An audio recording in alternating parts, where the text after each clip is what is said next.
Good morning, everyone. Today I want to talk about the learning curve of Tekken, and I'm going to use my own development as a player as a little bit of an example here. I just want to make clear at the beginning of the video that the reason I'm talking about this is not that I want to paint myself as a hyper advanced player or talk about myself a lot. If you follow my channel, you know that I'm actually quite a private guy most of the time. But this is a video that I would have liked to see when I was new to the game, because I remember being frustrated when I went online and I watched videos of all these players who just seemed to be sort of naturally and effortlessly great at the game, and comparing it to my own progress and feeling like I was never going to be able to catch up because I didn't feel like I was developing. And so I want to talk about me starting out as a new Tekken player for the first time to the point where I am right now, and hopefully that can maybe inspire somebody who is along that path right now. Tekken is a game that I think unfortunately a lot of people give up on because it's so difficult to learn. And it can feel a little bit like just slamming your head into a slab of concrete over and over when you're doing that online grind. You know, there's that old saying that a definition of madness is to do the same thing over and over and expect different outcomes. But when it comes to Tekken, it's not that you're not developing, you just need to have a little bit more of a long-term perspective because of how difficult the game is. It's kind of like how you don't notice a plant or your own hair growing from day to day, but if you look at it after a couple of months down the line, you will see that there's been change. But yeah, let's just talk through how it started for me and everything that's happened up until this point. Tekken has become a little bit of a part of my life. I don't think that's an exaggeration to say, so maybe it can be inspiring for somebody. But I started playing Tekken the game. It wasn't Tekken 7 back then. In 2013, I think, I came back to Sweden from the UK, where I was living before. And it's unrelated, but when I was living in the UK, it was kind of a dark chapter of my life. I was in probably the worst depression I've ever had in my life. I was partying a lot back then, really hard, but it was that classic kind of thing of looking for external solutions to an internal problem, if you know what I mean. But I felt I needed to sort of recalibrate my life a little bit, so I came back to Sweden and I started hanging out with my old friends from university. And while I was away, they had started playing Tekken just as a fun party game when they were hanging out, you know, during the evenings. They had Tekken 5 DR, which you could get, I think, it was like an HD remaster maybe for the PlayStation Store for the PlayStation 3. And when they were hanging out on the weekends, they would just break out the controllers and play that, because everybody remembers Tekken, you know, from the old Tekken 2, Tekken 3 days on the original PlayStation. You know, everybody had those games when we were young. And so I think all of us, there were me and 4 other guys, so 5 of us total, we met up every weekend, and it was kind of that phase in life when you're transitioning into adulthood. We were all starting out with our new careers. We had, you know, our own households for the first time. Very scary, very anxious time in our lives, and so it's very important for us to gather and sort of talk about life and talk about the work week, and we really sort of needed each other, I think. And so Tekken itself was not the important part, but it became sort of the campfire that we gathered around. And then the really cool and fun thing that happened is, all of a sudden, because everybody had their favorite character and stuff, we would meet one night and somebody would do something completely new that we hadn't seen before, you know, some new crazy combo or something, and it would be like, dude, have you been practicing secretly? And it would always be like, no, what are you talking about? Don't worry about it, let's just play. But it became clear that we had a rivalry building between the 5 of us, and so everybody was going home during the weekend sort of secretly trying to get better, which was really fun. So we were having a lot of fun with the game. We decided to get the newest version, so we went and got Tekken Tag 2. And then after that, it became a ritual, a sacrament. We knew that no matter how rough the work week was, we would always meet up on the weekend. We would get a couple of horror movies or action movies. We would make some food together, and we would just play Tekken for hours and hours, you know, until the early hours in the morning. And it was some of the most precious memories of I have as a person, and I think that's the point where the game sort of fell into my heart a little bit. But it's interesting perhaps to note that out of the 5 of us, I was by far the weakest player. I was sort of the pushover of the group, and so I think I was the first one who actually went online and tried to find information on how to actually play the game properly and learn more about it, you know, trying to actually understand what frame data meant. Frames, by the way, were a little bit of a joke because we knew that everybody who knows about fighting games talks about frames and frame data, but we didn't know exactly how it worked, so it became like a joke. Like, yeah, check out my frames, you know, when you kick somebody's ass and stuff, and I would, you know, brag and say, well, I know all about the frames. I can talk to the frames. You know, I'm the frame whisperer, like the dog whisperer guy on TV. So that was the joke where I got my name, by the way. But yeah, so I was by far the weakest player, but I tried the hardest to sort of catch up. We were playing Tag 2. My main team was Lars and Elisa, but I also played Lars and Kunimitsu as a team, and I also played Miguel and Elisa as a team, because I was watching Ao, who was a really cool player, who I've seen in the arcade here in the city where I live, by the way. And I thought his team was really cool. He did cool combos. And if you were looking for information online back then, there was Tekken Zaibatsu, obviously. Aris was making videos back then, and then Rip and MYK were making the morning bread and butter guides over on Level Up Your Game, which they've gotten a little bit of a bad rap in retrospect, those guys, but some of them were actually really good, and I think the one on Miguel was pretty extensive and pretty good, which is where I started to learn about that character. So might actually have that guy to thank for the fact that I'm making all this content on Miguel in Tekken 7 right now. But we're talking about something like, you know, me grinding around Brawl or Marauder rank online when I was playing at home. I was really quite weak and I didn't feel like I was developing at all. And I think a fun thing that I want to do right now, a little bonus for you here, is that I was looking through an old hard drive the other day, and I found actual footage of me playing Tekken Tag 2 as a new player when I was completely new, when I was in the green rank hell that we all, you know, talk about and that we all walk through. So I'm going to cut the video quickly here, and I'm going to give you that game so you can see me starting out, you know, within like my first maybe 1,000 online games in the middle of the green rank grind. And I watched the footage the other day, and I just was struck by the fact that I'm playing Lars Elise, and I'm doing lightning screw with Lars over and over and over, and I knew that was supposed to be a panic move. It was just that I think I was constantly panicking back then, which is why I was using it so much. But let's have a look at that game just as a fun bonus for you guys if you're interested, and then keep on talking.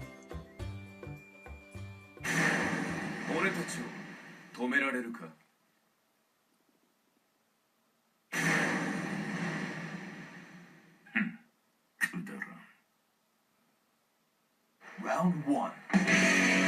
Fight!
Alright, so there you can see the fact that I've also been in the green rank hell and that I've really struggled. And I remember that was one of the really most difficult parts of getting into Tekken, because when you are really trying to learn and get better at the game as a relatively new player, I mean, I had my notebook out, I was spending time in practice mode, I was watching all these guides, and I was running into players online who obviously didn't care or weren't trying as hard as I was, and I was losing to them. You know, they were just doing their favorite powerful moves. Demolition Man, Legend Kick, so on. I'm gonna have a drink here.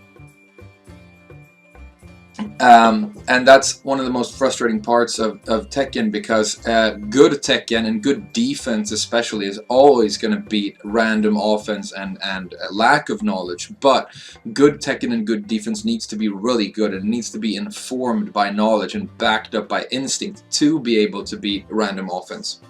And so when you're trying really hard to play a proper sort of theoretical Tekken against this sort of random aggression, you will lose because you haven't really built up your instincts as a player yet, and that's the part that takes so much time. And I think that's actually the point where most people who give up on the game end up giving up on the game. And I was just obsessive about it enough that I kept on going, hoping that I was going to break through at some point.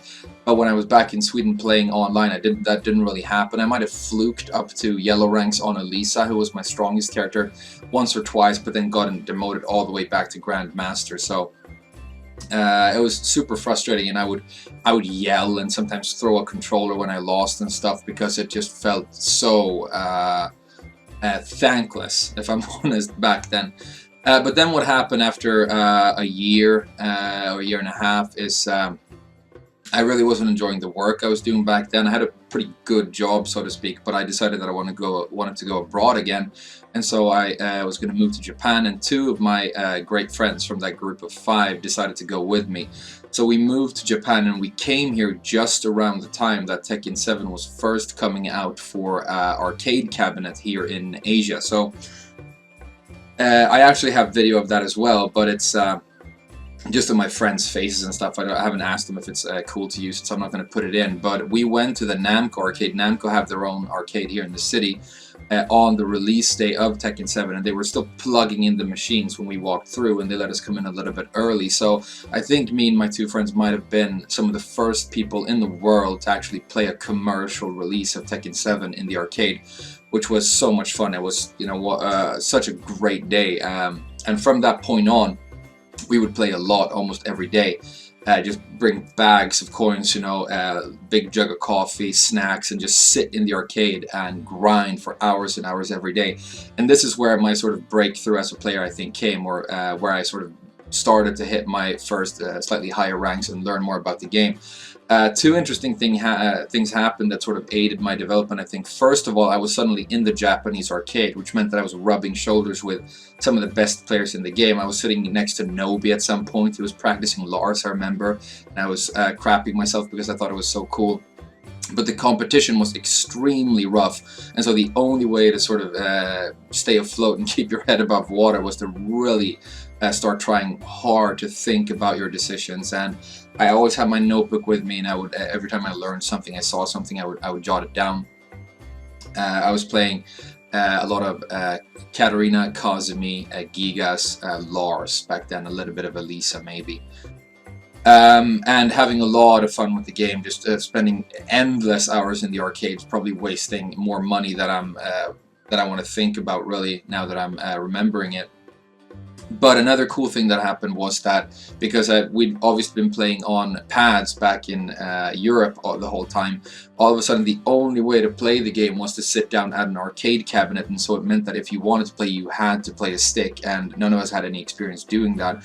I thought it was very awkward at first when you're transitioning from one controller to another. It can famously take months before you completely adjust. But because I really wanted to play the game, and the only way to play it was on cabinet, I sort of had to force myself to learn stick. And for a year and a half, or whatever it was, that you could only play the game in the arcades, I was constantly doing that. So by the time the game came up for console, I was able to play it well with both controllers, which I'm kind of thankful for, because if I didn't have that to force me, I might never have done the work to actually teach myself how to play a stick. When I play at home, I usually don't sit at a table or something. I'm usually in bed or something, so a pad is so much easier because it's about that big, you know.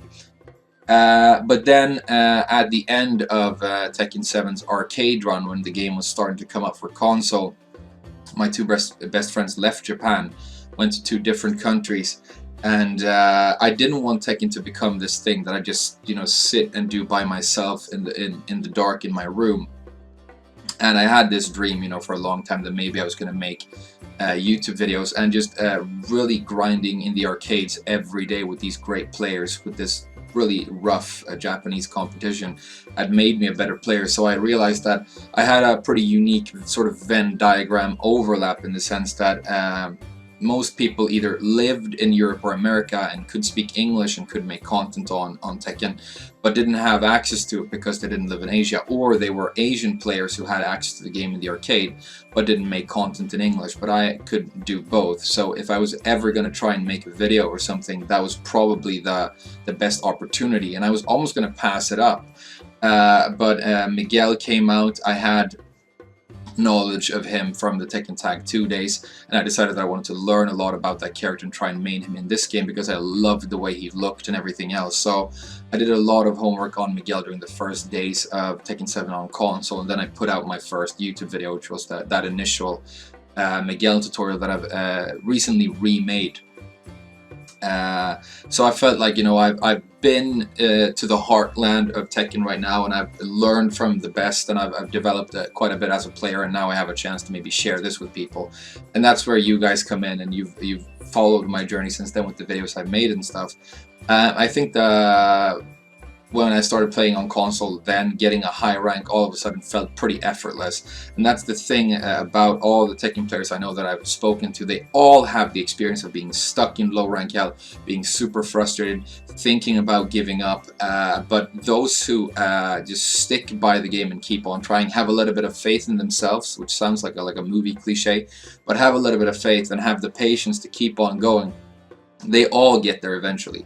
Everybody does. There's no reason you should be uniquely bad at a fighting game. I mean, I'm not talented as a fighting game player. I don't have a natural affinity for it. Some people do, and it just makes sense to them, and they can pick it up extremely quickly, and that initial development goes by quite fast. And I don't have that, so I have to work much harder to sort of break new ground as a player. But I've been willing to do that, and that's really helped me so far. But it's not really my choice, but because I've been kind of obsessive and addictive about the game at times, which is why I've stuck by it. And then the last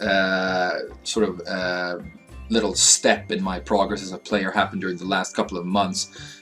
Just playing online. I play in the arcades quite rarely these days because I don't have that many friends that do. Everybody's just at home playing console right now. But I felt a lot more confident running into some seriously high level, famous people online, being able to beat them. And then Season 2 came out, which was a big deal for me because not only they made online ranking a little bit more forgiving in the new season, which I think is very good. It could have used that because it's always been very unforgiving, so I think that's a good thing.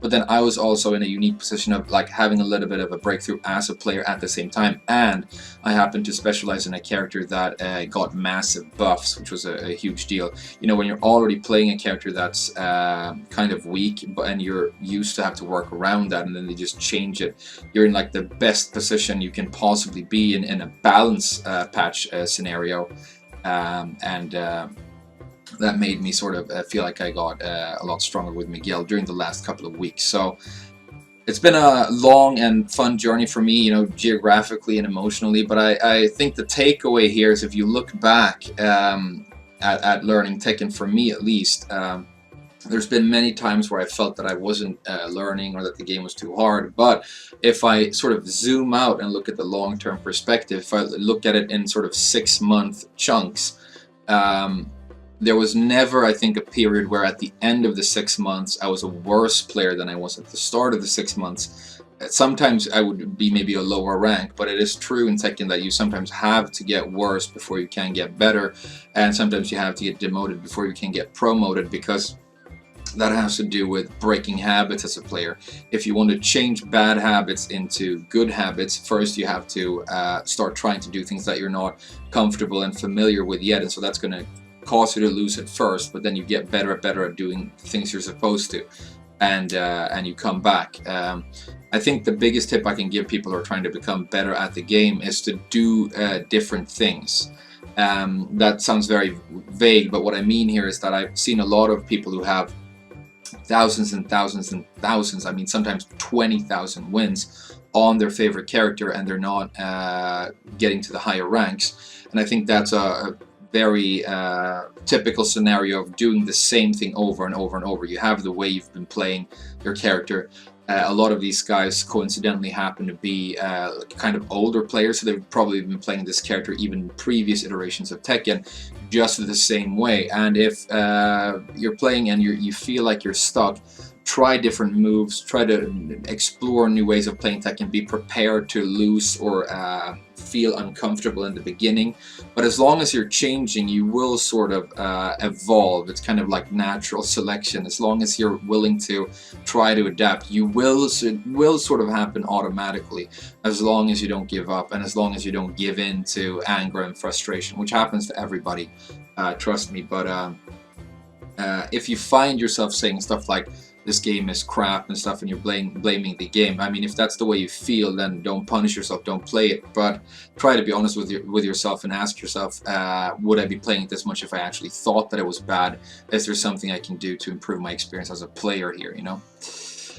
I think that's going to wrap up this little discussion. I think it might have been interesting to somebody, at least I hope so.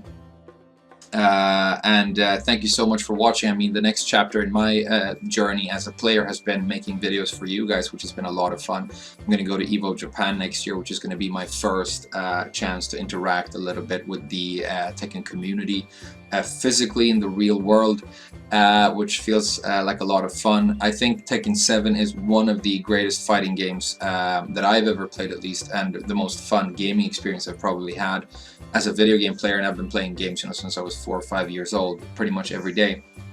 Season 2, I think, has brought a lot of welcome change. I am enjoying the online experience more right now than I was previously. And we have more characters on the way and just stuff coming out, so it's such a fantastic time to be a Tekken player.